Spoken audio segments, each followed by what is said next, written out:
यहाँ के मंदिर और अखाड़ों को उजाड़ रहे हैं आप एक महंत होने के बाद। और हर बार सिर्फ आप एक देहरादून की भोली भाली जनता को सिर्फ संगत का नाम लेकर जो गुंडे आते हैं उनकी धमकी देकर इनको डराना चाहते हैं और इनको मारना चाहते हैं। कभी वो हॉस्पिटल में बच्चे पिटवा देते हैं कि हम प्रशासन से ये मांग करते हैं कि इनके जैसे सीओ हमारे पास हो जो बजरंग बली का सम्मान करना भी जानते हो और अखाड़ों की रक्षा करना भी जानते हो।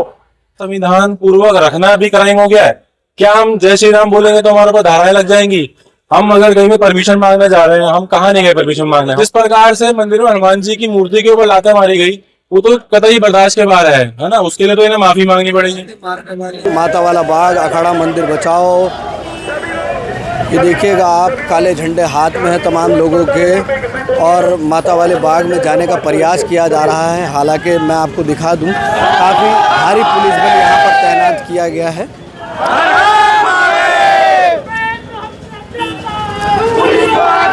आज यहाँ पर देखने के लिए मिल रहा है, क्या लग रहा है इसमें कुछ नतीजा निकल पाएगा?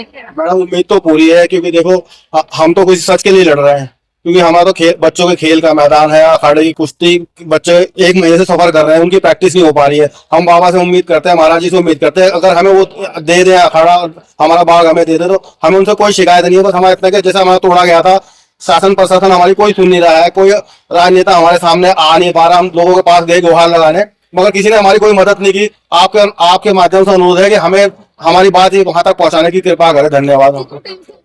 कर रहे हैं और यहाँ पर विरोध प्रदर्शन भी जताया जा रहा है, उनकी ओर से कोई जवाब आने को नहीं हो रहा है। तो अभी तक तो कोई जवाब नहीं आया। एक बार उन्होंने बुलाया था, उसके बाद बात की थी 5 दिन के अंदर अंदर हम एसपी सिटी के जो हमारी उनके साथ वो हुई थी मीटिंग, उन्होंने कहा था कि 5 दिन के अंदर हम व्यायामशाला बना करके दे रहे हैं, इंतजाम कर रहे हैं और उसका अभी तक 1 महीने से ज्यादा समय हो गया, अभी तक तो कुछ मिला नहीं है। क्या कहेंगे सर? मैं सबसे पहले जय श्री राम सभी को।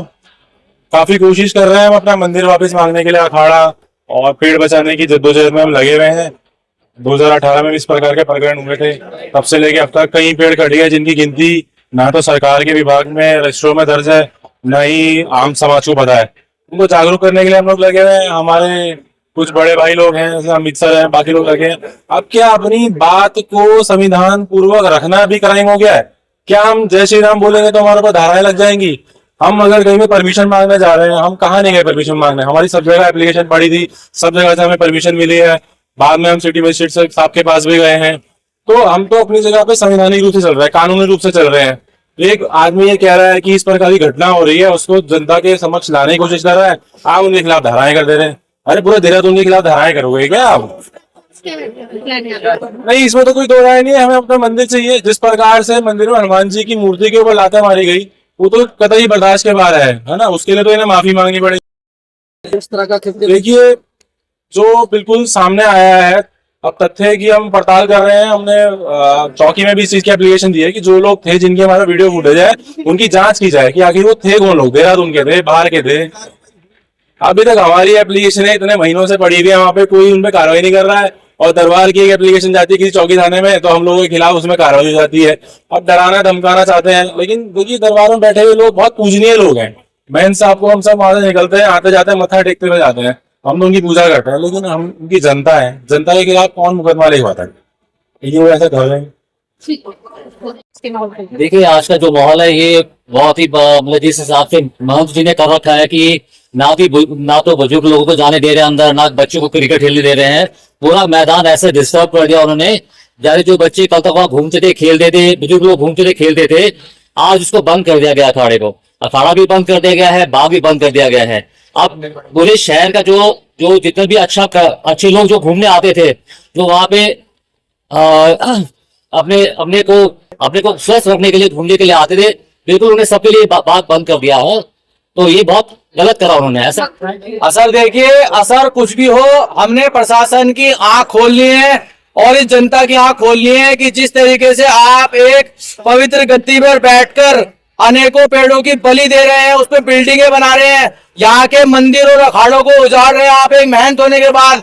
और हर बार सिर्फ आप एक देहरादून की भोली भाली जनता को सिर्फ संगत का नाम लेकर जो गुंडे आते हैं उनकी धमकी देकर इनको डराना चाहते हैं और इनको मारना चाहते हैं। कभी वो हॉस्पिटल में बच्चे पिटवा देते हैं, कभी अखाड़े के पहलवान पिटवा देते हैं, कभी आप सनातन धर्म स्कूल तोड़वा देते हैं। मंदिरों को तोड़ना आपका काम नहीं है और समाज आपके विरोध में आज सड़कों पर उतरेगा।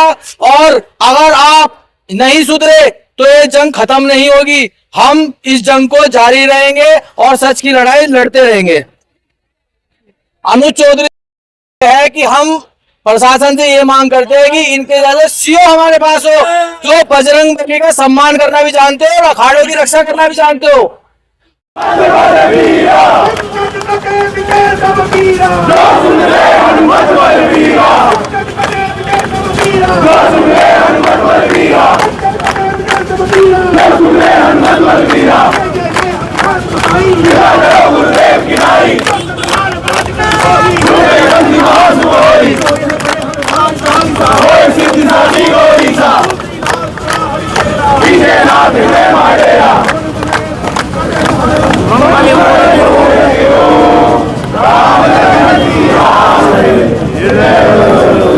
आप